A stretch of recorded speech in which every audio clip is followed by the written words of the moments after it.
હર હર મહાદેવ. આનંદવાણીમાં શિવ ભક્તોનું હાર્દિક સ્વાગત છે. આપણે સાંભળી રહ્યા છીએ શ્રી શિવ મહાપુરાણમાં વિદ્વેશ્વર સંહિતા.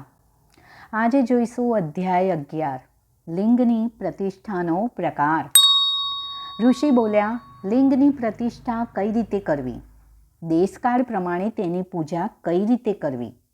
સૂતજીએ કહ્યું, પુણ્યતીર્થ અથવા જ્યાં નિત્ય પૂજા શક્ય હોય ત્યાં અર્ચન કરવું.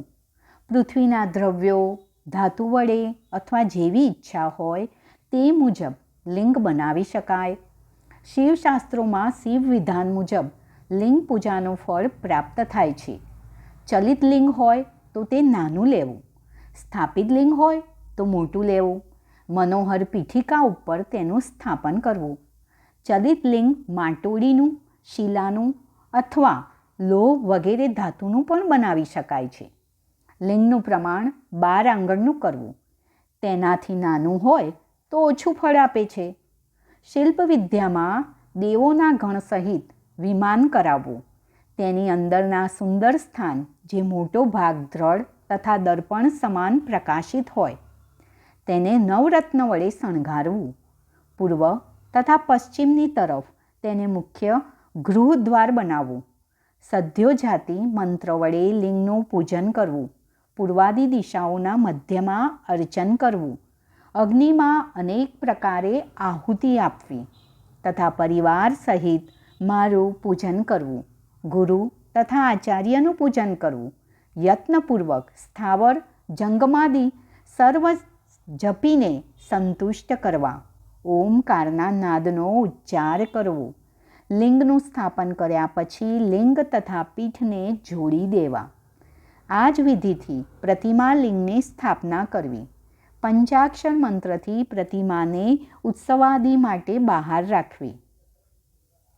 તરુ તથા ગ્લુમ આદિના લિંગને સ્થાવર કહે છે. કૃમિ તથા કીટાદિ જંગમ લિંગ છે. પીઠ પ્રકૃતિ સ્વરૂપે છે તથા શિવલિંગ જ્ઞાન સ્વરૂપે છે. જે પ્રકારે શિવ પાર્વતી દેવીને ખોળામાં લઈને રહેલા છે એ રીતે લિંગ આ પીઠને ધારણ કરી રહેલ છે. યથાશક્તિ નિત્ય પૂજા તથા ધ્વજાદિ ઉત્સવ કરવા. જો યથાયોગ્ય પૂજન કરવામાં આવે તો શિવના પદની પ્રાપ્તિ થાય છે. આહ્વાહન, આસન, અર્ધ્ય, પાદ્ય, અંગ, આચમન, તેલાભ્યંગપૂર્વક આચમન, વસ્ત્ર, ગંધ, પુષ્પ, ધૂપ, દીપ તથા નૈવેદ્ય ધરવું. અભિષેક, નૈવેદ્ય, નમસ્કાર તથા તર્પણ યથાશક્તિ સદા કરવા. આમ કરવાથી શિવપદની પ્રાપ્તિ થાય છે. મનુષ્યના સ્થાપન કરેલ, ઋષિઓના સ્થાપન કરેલ, સ્વયં પાદુર્ભૂત અથવા તો નવા સ્થાપન કરેલ લિંગમાં યથાયોગ્ય ઉપચાર, પૂજા સામગ્રી તથા નૈવેદ્ય ધરવાથી જે કાંઈ ફળની પ્રાપ્ત થાય છે તેટલા જ ફળની પ્રાપ્તિ ક્રમે કરી પ્રદક્ષિણા તથા નમસ્કાર વડે થાય છે. બારીક માટોડીમાં ગોબર મેળવી તેનું લિંગ બનાવવું અથવા કનેરનું ફૂલ, કોઈ પણ પ્રકારનું ફળ, ગોળ, ઘી, ભસ્મ, અન્ન અથવા તો જેમ રુચિ લાગે તે પ્રમાણે તે વસ્તુની લિંગની યત્નપૂર્વક સ્થાપના કરી તેનું પૂજન કરવું. લિંગ પૂજા કોઈ પણ સ્થળે કરે તેનો નિષેધ નથી. શ્રેયને અનુસરી શિવ સર્વત્ર ફળ આપનારી છે. લિંગનું દાન, લિંગનું મૂલ્ય અથવા શ્રદ્ધાપૂર્વક શિવના ભક્તને દાન કરવાથી પણ મહાન ફળની પ્રાપ્તિ થાય છે. અથવા તો નિત્ય 10,000 ઓમકારનો જપ કરવો. પ્રાતઃ તથા સાય એમ 2,000 વાર જપ કરવાથી પણ શિવપદની પ્રાપ્તિ થાય છે. જપમાં મકારાંત ઓમકાર જ મનની શુદ્ધિ કરનારો છે. સમાધિમાં માનસિક જપ કયો છે. ઉપાંશુ અર્થાંત બીજાને કાને ન સંભળાય તેવો જપ સર્વ કામ માટે કરવાનો કહ્યો છે. વળી બિંદુનાદવાળો પ્રણવ સર્વ કામમાં એક જ છે. ફળની પ્રાપ્તિ માટે ગુરુ પાસે દીક્ષાપૂર્વક મંત્ર ગ્રહણ કરવો જોઈએ. દરરોજ જીવતા સુધી એક મંત્રનો જપ અર્થાંત ઓમકારનો જપ જે 1000 વાર કરતો રહે તો શિવની આજ્ઞાથી તે સર્વ અભિષ્ટની પ્રાપ્તિ કરે છે. જે સ્થળે મનુષ્યે લિંગનું સ્થાપન કર્યું છે ત્યાં 100 હાથ સુધીનું સ્થાન પુણ્યની પ્રાપ્તિ કરનારું છે. જે પુણ્યક્ષેત્રમાં ઋષિઓએ લિંગની સ્થાપના કરી છે ત્યાં 1000 હાથ સુધી સ્થાન પવિત્ર હોય છે. દેવે સ્થાપેલ લિંગની ચારે બાજુ 1000 હાથ સુધી સ્થાન પવિત્ર છે. વળી સ્વયંભૂ લિંગ અર્થાત જ્યાં લિંગ સ્વયં પાદુર્ભૂત થાય છે ત્યાં 1000 ધનુષ સુધીનું સ્થાન પવિત્ર હોય છે.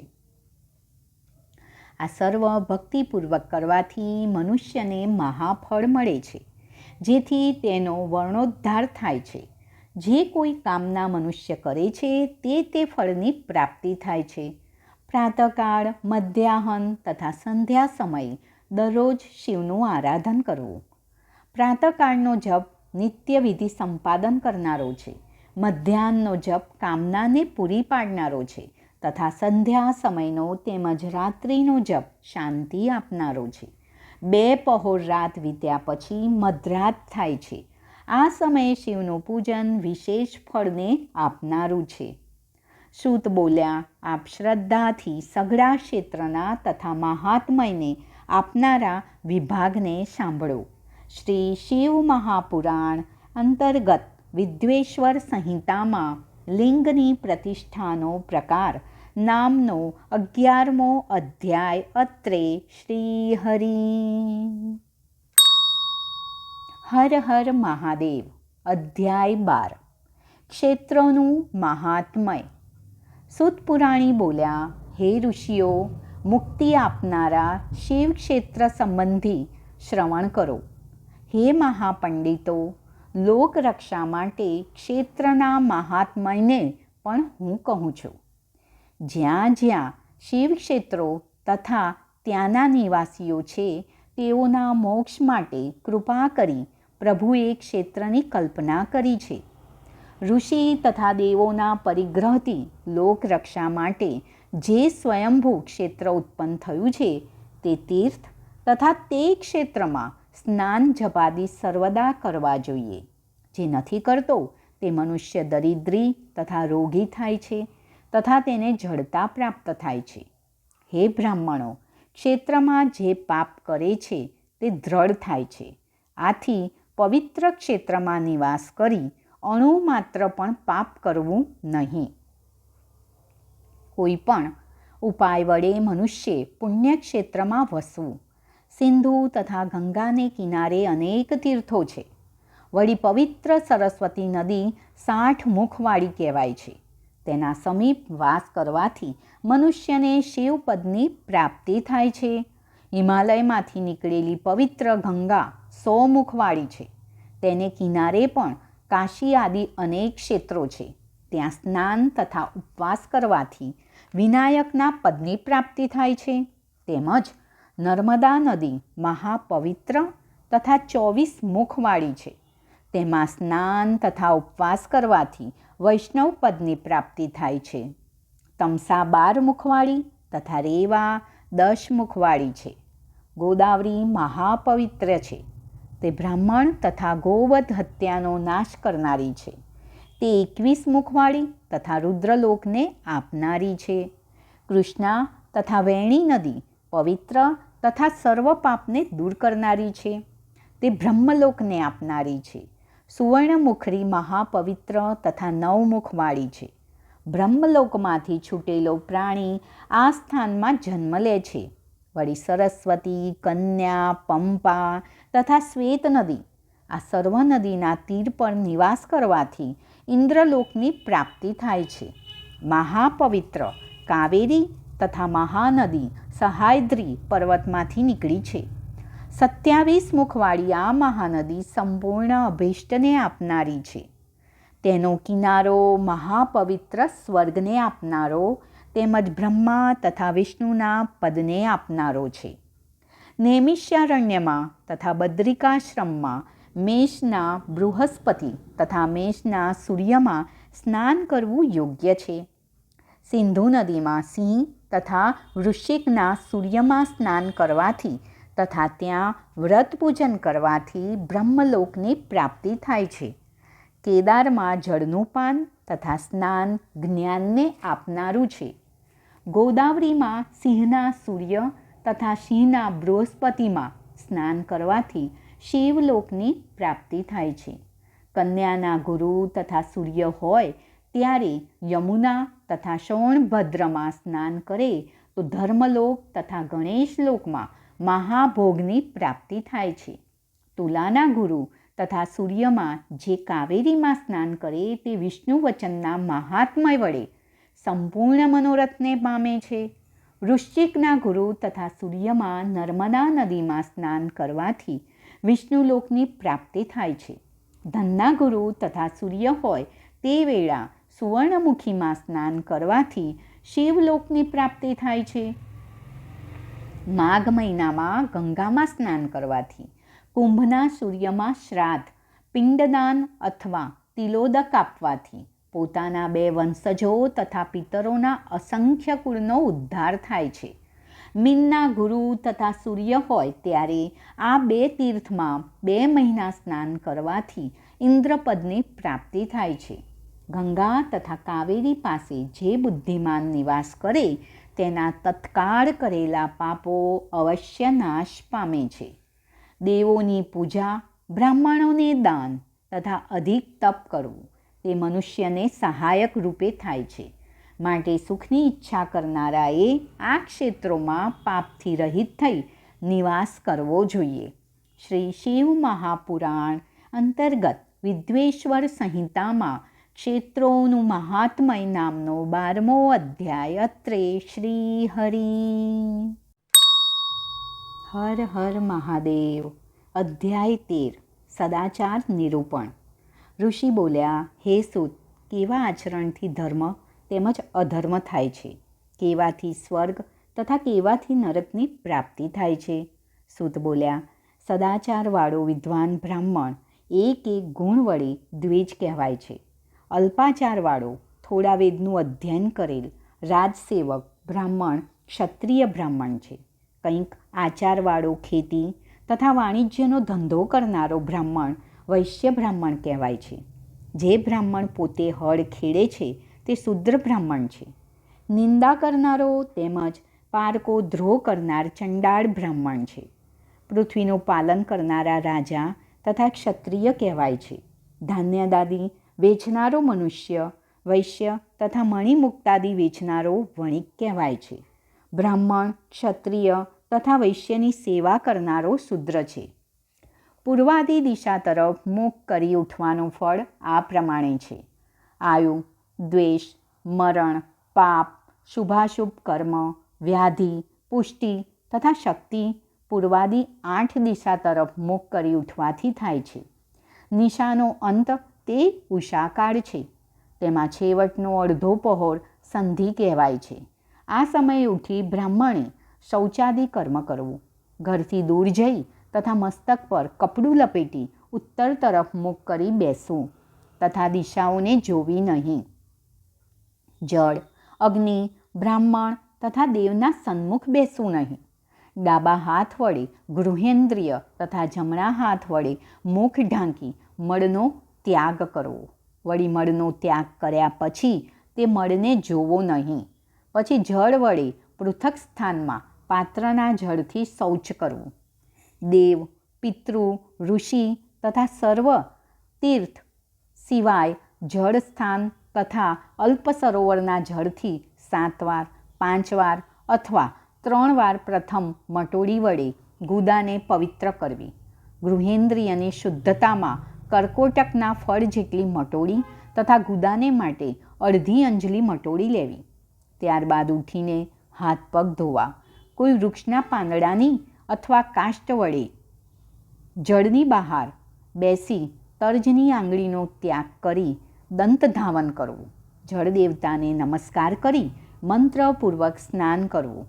જો કંઠપર્યંત અથવા કમરપર્યંત જળમાં સ્નાન કરવાની શક્તિ ન હોય તો જાનુપર્યંત જળમાં ઊભા રહી સ્નાન કરવું. તીર્થના જળથી દેવાદિનું તર્પણ કરવું. નદી આદિ તીર્થમાં સ્નાન કરી વસ્ત્ર શુદ્ધિ ન કરવી, પણ વાપી, કૂપ તથા તળાગ આદિમાં સ્નાન કરી વસ્ત્રની શુદ્ધિ કરવી. સ્નાન કર્યા પછી વિદ્વાન પુરુષે એ ભીના વસ્ત્રને કૂવો, વાવ અથવા ઘેર લઈ જઈને ત્યાં પથ્થર, પાયા વગેરેનો ઉપયોગ કરીને જળમાં અથવા સ્થળમાં સારી રીતે ધોઈને નીચોવી નાખવું.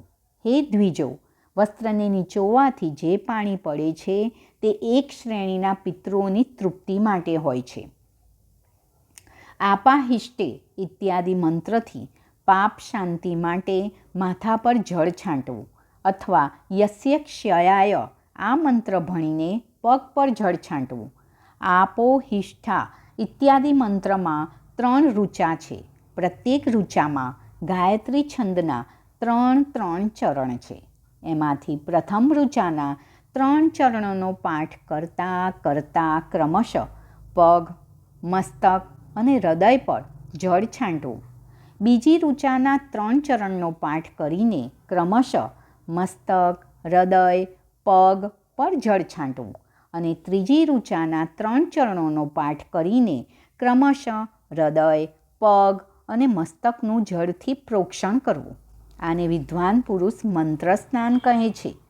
પ્રવાસ મુસાફરીમાં પાણી ન મળે અથવા એના જેવી કોઈ વ્યવસ્થા આવી જાય તો મંત્ર સ્નાન કરવું જોઈએ.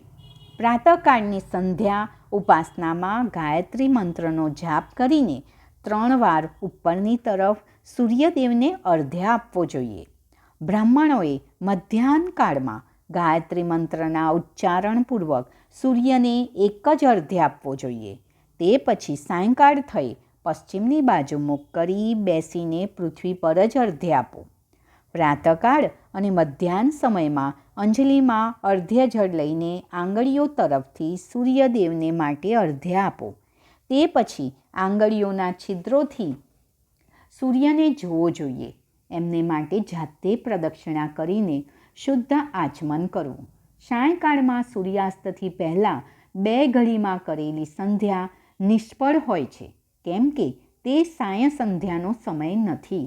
યોગ્ય સમયે જ સંધ્યા કરવી જોઈએ. સંધ્યા ઉપાસના કર્યા વિના જ દિવસ વીતી જાય તો પ્રત્યેક વીતી ગયેલ સંધ્યાકાળ માટે નિત્ય નિયમ કરતાં 100 ગાયત્રી મંત્રનો જપ વધારે કરવો. જો નિત્યક્રમ લુપ્ત થયાને 10 દિવસ થઈ જાય તો તેના પ્રાયશ્ચિત રૂપે 1,00,000 ગાયત્રીનો જપ કરવો જોઈએ. જો 1 માસ નિત્યક્રમ છૂટી જાય તો પુનઃ પોતાનો ઉપનયન સંસ્કાર કરાવી લેવો જોઈએ. અર્થસિદ્ધિને માટે ઈશ, ગૌરી, કાર્તિકેય, વિષ્ણુ, બ્રહ્મા, ચંદ્રમા અને યમનું તથા આવા જ અન્ય દેવતાઓનું પણ શુદ્ધ જળથી તર્પણ કરો. પછી તર્પણ કર્મને બ્રહ્માર્પણ કરીને શુદ્ધ આચમન કરો. તીર્થના દક્ષિણ પ્રશસ્ત મઠમાં, મંત્રાલયમાં, દેવાલયમાં, ઘરમાં અથવા અન્ય કોઈ નિયત સ્થાનમાં આસન પર સ્થિરતાપૂર્વક બેસીને વિદ્વાન પુરુષ પોતાની બુદ્ધિ સ્થિર કરીને સંપૂર્ણ દેવતાઓને નમસ્કાર કરીને પહેલાં પ્રણવનો જપ કરીને પછી ગાયત્રી મંત્રની આવૃત્તિ કરે. પ્રણવના અ, ઉ અને મ આ 3 વર્ણો અક્ષરોથી જીવ અને બ્રહ્મની એકતાનું પ્રતિપાદન થાય છે. આ વાત જાણીને પ્રણવ ઓમનો જપ કરવો જોઈએ. જપ કરતી વખતે એવી ભાવના કરવી જોઈએ કે અમે 3 લોકની સૃષ્ટિ કરનારા બ્રહ્માજી, પાલન કરનારા વિષ્ણુ અને સંહાર કરનારા રુદ્રની ઉપાસના કરીએ છીએ. આ બ્રહ્મ સ્વરૂપ ઓમકાર અમારી કર્મેન્દ્રિયો તથા જ્ઞાનેન્દ્રિયોની વૃત્તિઓને, મનની વૃત્તિઓને તથા બુદ્ધિવૃત્તિઓને સદા ભોગ અને મોક્ષ પ્રદાન કરનાર ધર્મ અને જ્ઞાન તરફ પ્રેરિત કરો. બ્રાહ્મણત્વની પૂર્તિ માટે શ્રેષ્ઠ બ્રાહ્મણે 1000 ગાયત્રી મંત્રનો જપ કરવો જોઈએ. મધ્યાહ્ન કાળમાં 100 વાર અને સાયંકાળમાં 28 વાર જપની વિધિ છે. અન્ય વર્ણના લોકો એટલે કે ક્ષત્રિય અને વૈશ્યે 3 સંધ્યાઓના સમયે યથાસાધ્ય ગાયત્રી જપ કરવા જોઈએ.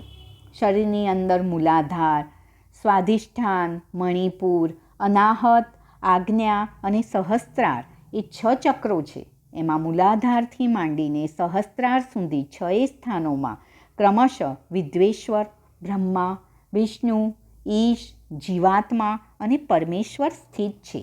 આ સર્વમાં બ્રહ્મ બુદ્ધિ કરીને એમની એકતાનો નિશ્ચય કરો અને તે બ્રહ્મ હું છું એવી ભાવનાપૂર્વક પ્રત્યેક શ્વાસની સાથે સોહમનો જપ કરો.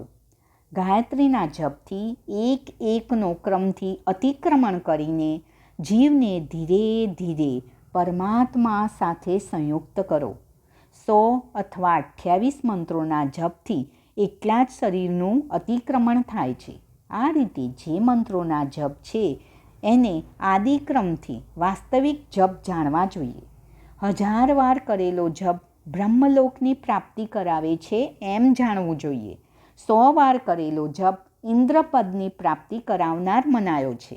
12 લાખ ગાયત્રીનો જપ કરનારો પુરુષ પૂર્ણરૂપે બ્રાહ્મણ કહેવાયો છે. ધર્મથી અર્થની પ્રાપ્તિ થાય છે અને અર્થથી ભોગ સુલભ થાય છે. પછી એ ભોગથી વૈરાગ્યની સંભાવના થાય છે. ધર્મપૂર્વક ઉપાર્જિત ધનથી જે ભોગ પ્રાપ્ત થાય છે એનાથી એને એક દિવસ વૈરાગ્યનો ઉદય જરૂર થાય છે. ધર્મથી વિપરીત અધર્મથી ઉપાર્જિત કરેલું ધન એ અને તે દ્વારા મળતો ભોગ વિષયો તરફ આસક્તિ ઉત્પન્ન કરે છે. મનુષ્ય ધર્મથી ધન પ્રાપ્ત કરે છે, તપસ્યાથી એને દિવ્ય રૂપની પ્રાપ્તિ થાય છે. કામનાઓનો ત્યાગ કરનાર પુરુષનું અંતઃકરણ શુદ્ધ થાય છે. એ શુદ્ધિથી જ્ઞાનનો ઉદય થાય છે, એમાં સંશય નથી. સત્યયુગ વગેરેમાં તપની જ પ્રશંસા થઈ છે, પરંતુ કળિયુગમાં દ્રવ્ય, સાધ્ય ધર્મ, દાન વગેરે ઉત્તમ માનવામાં આવ્યું છે. સતયુગમાં ધ્યાનથી, ત્રેતામાં તપસ્યાથી અને દ્વાપરમાં યજ્ઞ કરવાથી જ્ઞાનની સિદ્ધિ થાય છે, પરંતુ કળિયુગમાં મૂર્તિ પ્રતિમાની પૂજાથી જ્ઞાન લાભ થાય છે. અધર્મ હિંસાનું રૂપ છે અને ધર્મ સુખરૂપ છે.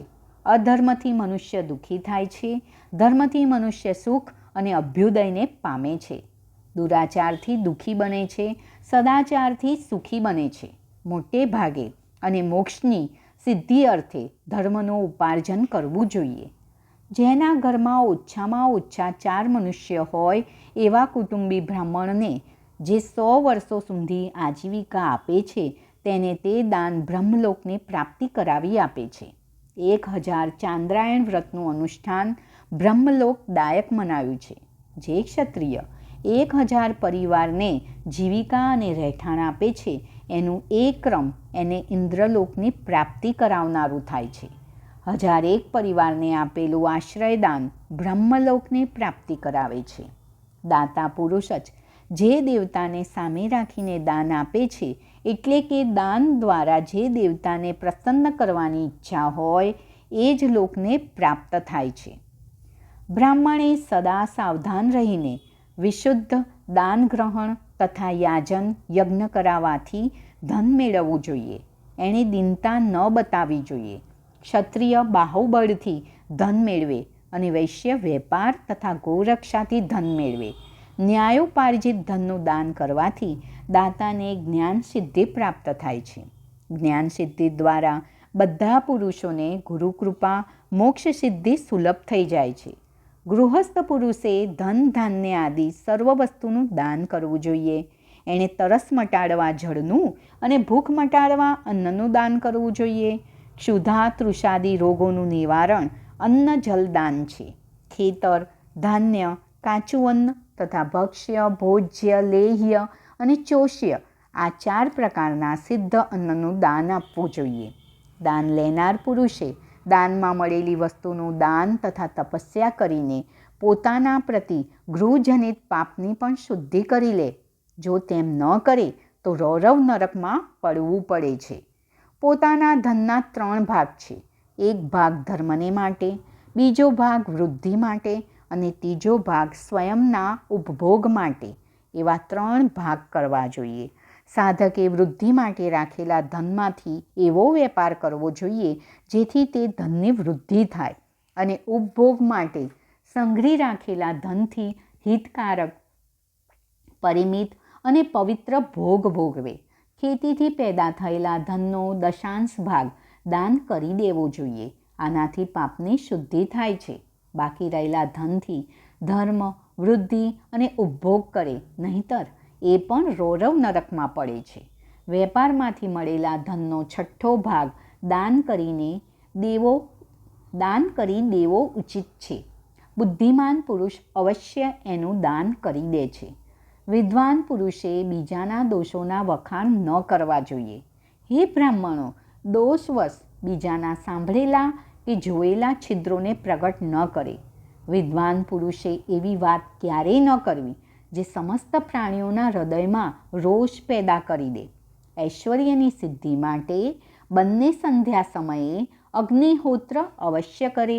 જો 2 સમય અગ્નિહોત્ર કરવામાં અસમર્થ હોય તો એક જ વખત સૂર્ય અને અગ્નિને વિધિપૂર્વક આહુતિ આપીને સંતુષ્ટ કરે. નિત્ય અગ્નિ પૂજા અને ગુરુ પૂજામાં અનુરક્ત રહે છે અને બ્રાહ્મણોને સંતોષ આપતા રહે છે એ સઘળા લોકો સ્વર્ગલોકના ભાગી થાય છે. શ્રી શિવ મહાપુરાણ અંતર્ગત વિદ્વેશ્વર સંહિતામાં સદાચાર નિરૂપણ નામનો 13મો અધ્યાય. અત્રે શ્રી હરિ.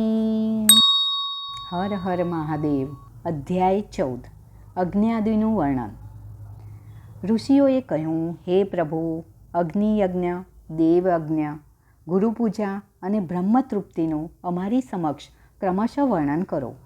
સૂતજી બોલ્યા, હે મહર્ષિઓ, ગૃહસ્થ અગ્નિમાં સાયંકાળે અને પ્રાંતકાળે જે ચોખા વગેરે દ્રવ્યની આહુતિ આપે છે તેને અગ્નિયજ્ઞ કહે છે. જે બ્રહ્મચર્ય આશ્રમમાં સ્થિત છે અને બ્રહ્મચારીઓ માટે સમિધાનું આધન જ અગ્નિયજ્ઞ છે, તે સમાધિનું જ અગ્નિમાં હવન રૂપે આહુતિ આપી શકાય છે. એ બ્રાહ્મણ, બ્રહ્મચર્ય આશ્રમમાં નિવાસ કરનારા દ્વિજોનો જ્યાં સુધી વિવાહ ન થઈ જાય અને તે ઔપાસનાગ્નિની પ્રતિષ્ઠા ન કરી લે ત્યાં સુધી તેમને માટે અગ્નિમાં સમિધાની આહુતિ, વ્રત વગેરેનું પાલન તથા વિશેષ યજન વગેરે જ કર્તવ્ય છે. હે દ્વિજો, જેમણે બાહ્ય અગ્નિને વિસર્જિત કરીને સ્વયંના આત્મામાં જ અગ્નિનો આરોપ કરી લીધો છે એવા વાનપ્રસ્થીઓ અને સંન્યાસીઓ માટે એ જ હવન અથવા અગ્નિયજ્ઞ છે, જે વિહિત સમય પર હિત, મિત અને સૂચિ અન્નનું ભોજન કરે છે. હે બ્રાહ્મણો, સંધ્યાકાળે અગ્નિને આપેલી આહુતિ સંપત્તિ પ્રદાન કરનારી થાય છે એવું જાણવું જોઈએ. સવારે સૂર્યદેવને આપેલી આહુતિ આયુષ્યને વધારનારી છે એ વાત પણ સારી રીતે જાણી લેવી જોઈએ. દિવસમાં અગ્નિદેવ સૂર્યમાં જ પ્રવેશ કરી જાય છે, તેથી સવારે સૂર્યને આપેલી આહુતિ પણ અગ્નિયજ્ઞમાં સમાવિષ્ટ થઈ જાય છે. આ રીતે અગ્નિયજ્ઞનું વર્ણન કર્યું છે. દેવોને ઉદ્દેશ્યમાં રાખીને અગ્નિમાં જે આહુતિ અપાય છે એને દેવયજ્ઞ સમજવો જોઈએ. લૌકિક અગ્નિમાં પ્રતિષ્ઠિત જે ચૂડાકરણ વગેરે સંસ્કાર નિમિત્તક હવન કર્મ છે તેને પણ દેવયજ્ઞમાં જ જાણવા જોઈએ. હવે બ્રહ્મયજ્ઞનું વર્ણન સાંભળો. દ્વિજોએ દેવતાઓની તૃપ્તિ માટે નિરંતર બ્રહ્મયજ્ઞ કરવો જોઈએ. વેદોનું જે નિત્ય અધ્યયન અથવા સ્વાધ્યાય થાય એ પણ બ્રહ્મયજ્ઞ કહેવાય છે. પ્રાતઃ નિત્ય કર્મ કર્યા પછી સાંજ સુધી બ્રહ્મયજ્ઞ થઈ શકે છે. ત્યાર પછી રાત્રે બ્રહ્મયજ્ઞનું વિધાન નથી. સૃષ્ટિના આરંભમાં સર્વજ્ઞ, દયાળુ અને સર્વસમર્થ મહાદેવજીએ સમસ્ત લોકો પર ઉપકાર કરવા માટે વારોની કલ્પના કરી. ભગવાન શિવ સંસારરૂપી રોગને દૂર કરનારા વૈદ્ય છે. સર્વના જ્ઞાતા અને સમસ્ત ઔષધોના ઔષધ છે. એ ભગવાને સ્વયં પહેલાં પોતાની વારની કલ્પના કરી જે આરોગ્ય પ્રદાન કરવાવાળો છે. ત્યાર પછી માયા શક્તિનો વાર બનાવ્યો છે જે સંપત્તિદાયક છે. જન્મકાળના દુર્ગતિગ્રસ્ત બાળકની રક્ષા માટે તેમણે કુમારના વારની કલ્પના કરી. ત્યાર પછી સર્વસમર્થ મહાદેવજીએ આળસ અને પાપની નિવૃત્તિ તથા સમસ્ત લોકોના હિતની ઈચ્છાથી લોકરક્ષક ભગવાન વિષ્ણુનો વાર બનાવ્યો. આ પછી સર્વના સ્વામી ભગવાન શિવે પુષ્ટિ અને રક્ષા માટે આયુ કરતા ત્રિલોક સ્રષ્ટા પરમેષ્ઠી બ્રહ્માનો આયુષ્યકારક વાર બનાવ્યો, જેથી સંપૂર્ણ જગતના આયુષ્યની સિદ્ધિ થઈ શકે. એ પછી ત્રણેય લોકોની વૃદ્ધિ માટે પહેલાં પુણ્ય પાપની રચના થઈ જવાથી એ પુણ્ય પાપ કરનારા લોકોને શુભાશુભ ફળ આપવા માટે ભગવાન શિવે ઇન્દ્રને યમના વારાનું નિર્માણ કર્યું. આ બંને વાર ક્રમશઃ ભોગ પ્રદાયક તથા લોકોના મૃત્યુભયને દૂર કરનાર છે. ત્યારબાદ સૂર્ય વગેરે 7 ગ્રહોને, જે સ્વયં જ સ્વરૂપભૂત તથા પ્રાણીઓ માટે સુખ દુઃખના સૂચક છે, ભગવાન શિવે 7 વારોના સ્વામી નિશ્ચિત કરી દીધા. એ બધાના બધા ગ્રહ નક્ષત્રોના જ્યોતિર્મય મંડળમાં પ્રતિષ્ઠિત છે. શિવના વાર અથવા દિવસના સ્વામી સૂર્ય છે. શક્તિ સંબંધી વારના સ્વામી સોમ છે. કુમાર સંબંધી દિવસના અધિપતિ મંગળ છે. વિષ્ણુ વારના સ્વામી બુધ છે. બ્રહ્માજીના વારના અધિપતિ બૃહસ્પતિ છે. ઇન્દ્ર વારના સ્વામી શુક્ર છે અને યમ વારના સ્વામી શનૈશ્વર છે. પોતપોતાના વારમાં દેવતાઓની પૂજા એમના ફળોને આપનારી છે. સૂર્ય આરોગ્યના અને ચંદ્રમા સંપત્તિના દાતા છે. મંગળ વ્યાધિનું નિવારણ કરે છે. બુધ પુષ્ટિ આપે છે. બૃહસ્પતિ આયુષ્યની વૃદ્ધિ કરે છે. શુક્ર ભોગ આપે છે અને શનૈશ્વર મૃત્યુનું નિવારણ કરે છે.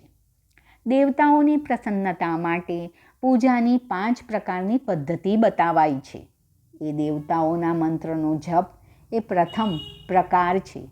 એમને માટે હોમ કરવો એ બીજો પ્રકાર છે. દાન કરવું એ ત્રીજો પ્રકાર છે. તપ કરવું એ ચોથો પ્રકાર છે. કોઈ દેવની પર પ્રતિમામાં, અગ્નિમાં અથવા બ્રાહ્મણ શરીરમાં આરાધ્ય દેવતાની ભાવના કરીને 16 પ્રકારે એમની પૂજા કે આરાધના કરવી એ 5મો પ્રકાર છે. નેત્રો તથા મસ્તકના રોગમાં કુષ્ઠરોગની શાંતિ માટે ભગવાન સૂર્યની પૂજા કરીને બ્રાહ્મણોને ભોજન કરાવવું. ત્યાર પછી 1 દિવસ, 1 માસ, 1 વર્ષ અથવા 3 વર્ષ સતત આ પ્રકારની સાધના કરવી જોઈએ. ઈષ્ટદેવના નામ મંત્રનો જપ વગેરે સાધન દેવ અનુસાર ફળ આપે છે. રવિવાર સૂર્યદેવ માટે, અન્ય દેવતાઓ અને બ્રાહ્મણોને માટે વિશિષ્ટ વસ્તુ અર્પણ કરવી જોઈએ. સોમવારે વિદ્વાન પુરુષ સંપત્તિ પ્રાપ્તિ માટે લક્ષ્મી વગેરેની પૂજા કરે છે તથા સપત્નીક બ્રાહ્મણોને ધૃત પક્વ અન્નનું ભોજન કરાવે છે. મંગળવારે રોગોની શાંતિ માટે કાલી વગેરેની પૂજા અને અડદ, મગ અને તુવેરની દાળયુક્ત અન્ન બ્રાહ્મણોને ભોજન રૂપે આપવું જોઈએ. બુધવારે વિદ્વાન પુરુષ દહીંયુક્ત અન્નથી ભગવાન વિષ્ણુનું પૂજન કરે. આવું કરવાથી સદા પુત્ર, મિત્ર અને પત્ની વગેરેની પુષ્ટિ થાય છે. જે દીર્ઘાયુ ચાહતા હોય તેમણે ગુરુવારે દેવતાઓની પુષ્ટિ માટે વસ્ત્ર, જનોઈ તથા ઘી મિશ્રિત દૂધપાક અને ખીરથી યજન પૂજન કરે. ભોગોની પ્રાપ્તિ માટે શુક્રવારે એકાગ્રચિત થઈને દેવતાઓનું પૂજન કરે અને બ્રાહ્મણોની તૃપ્તિ માટે 6 રસયુક્ત અન્ન આપે. આ પ્રકારે સ્ત્રીઓની પ્રસન્નતા માટે સુંદર વસ્ત્ર આદિનું વિધાન છે. શનૈશ્વર અપમૃત્યુનું નિવારણ કરનારા છે. એ દિવસે બુદ્ધિમાન પુરુષ રુદ્ર વગેરેની પૂજા કરે. તલના હોમથી, દાનથી દેવતાઓને સંતુષ્ટ કરીને બ્રાહ્મણને તલ મિશ્રિત અન્નનું ભોજન કરાવવું જોઈએ. જે આ રીતે દેવતાઓનું પૂજન કરશે તે આરોગ્યને પામશે.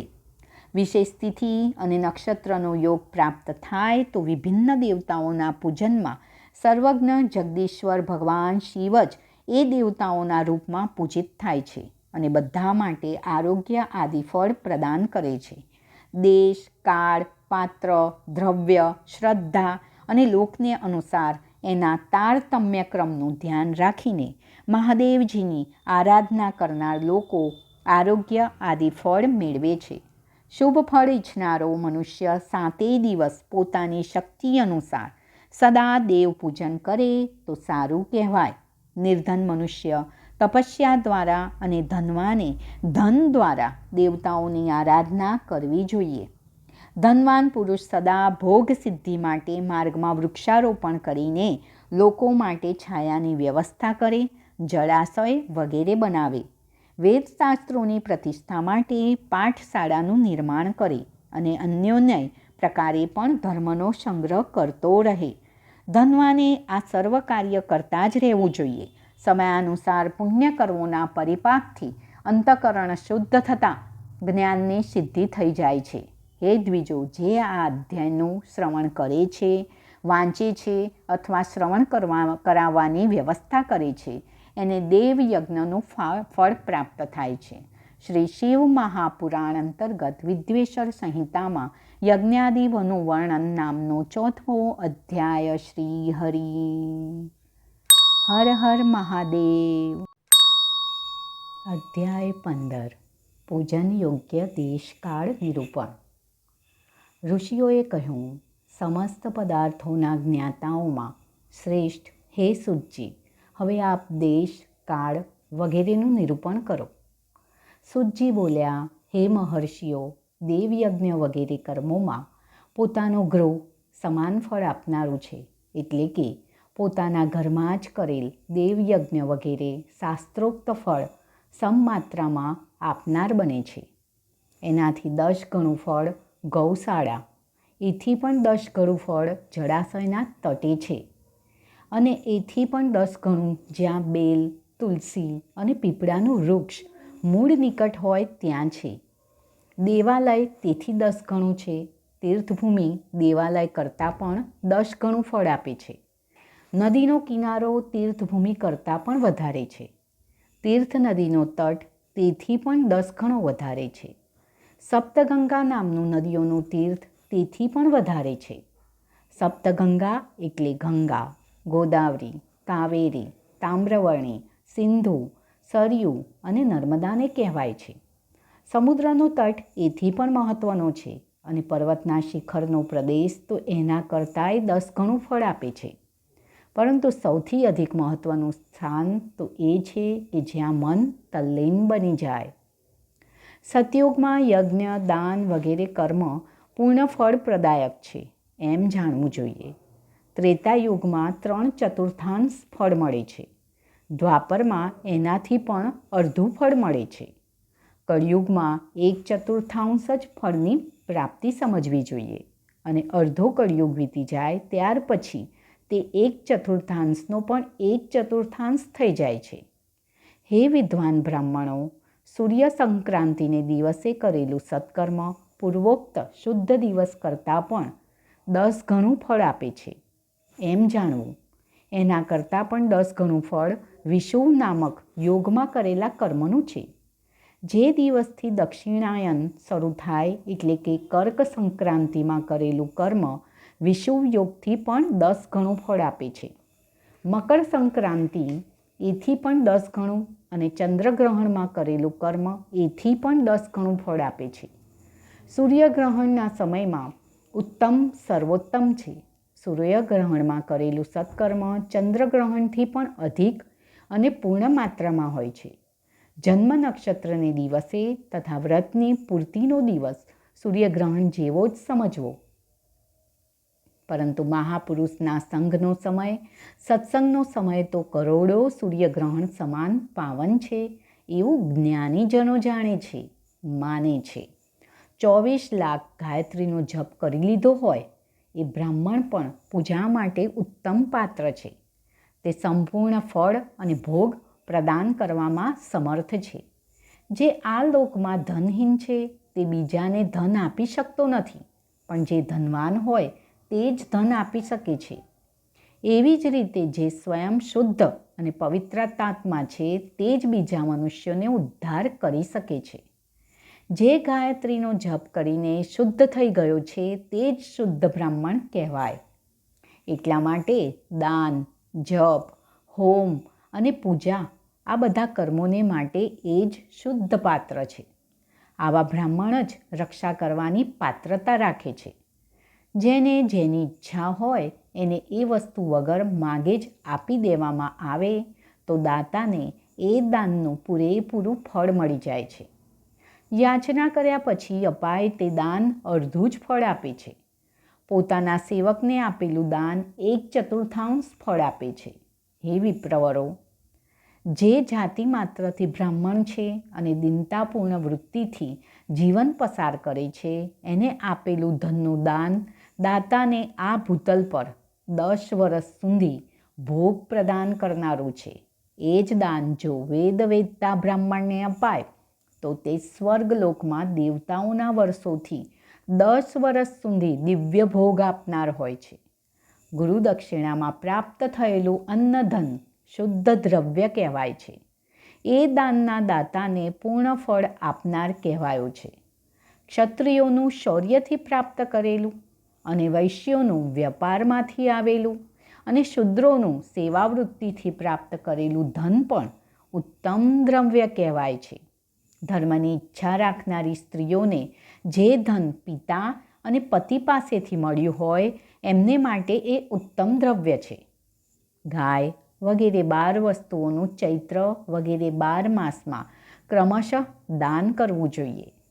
ગાય, ભૂમિ, તલ, સુવર્ણ, ઘી, વસ્ત્ર, ધાન્ય, ગોળ, ચાંદી, મીઠું, કોળું અને કન્યા એ જ આ 12 વસ્તુઓ છે.